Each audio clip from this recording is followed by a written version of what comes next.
Dito ka saan?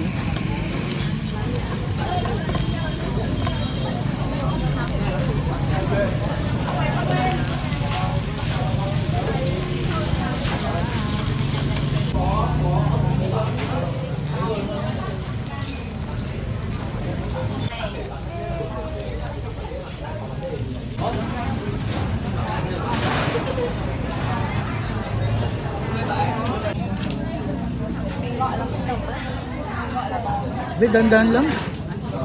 And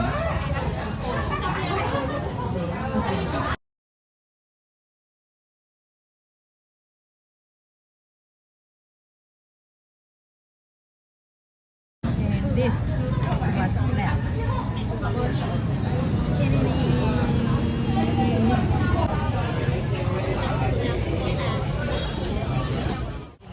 Dito kami kumain dito.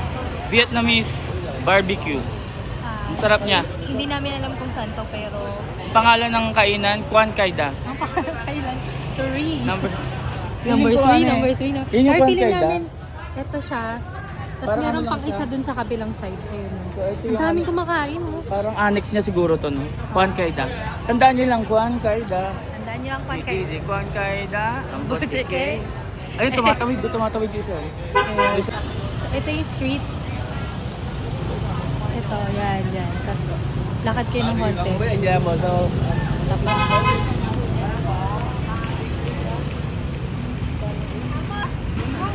Tapos, yun, dun. Dun kami kumain. Yan, tsaka Nakahanap kami ng kapihan dito sa Hanoi. Kapihan. kapihan. So yun, sa kapihan, mag-elevator kami papunta sa third floor. Ganito sa kanila, kahit ano lang, kahit ang liit lang, simpleng ano lang. Ito pala. Hello. Kahit simple lang yung, yung store, elevator talaga. Kaya lalabas na kami.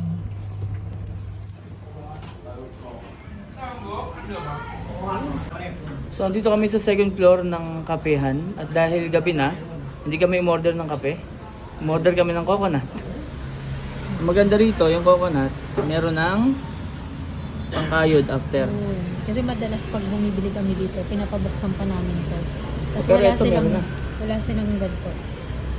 So nakakatuwa kasi ito yung, parang ito yung una, no? Ito yung una na meron ng provided na spoon. Yung spoon.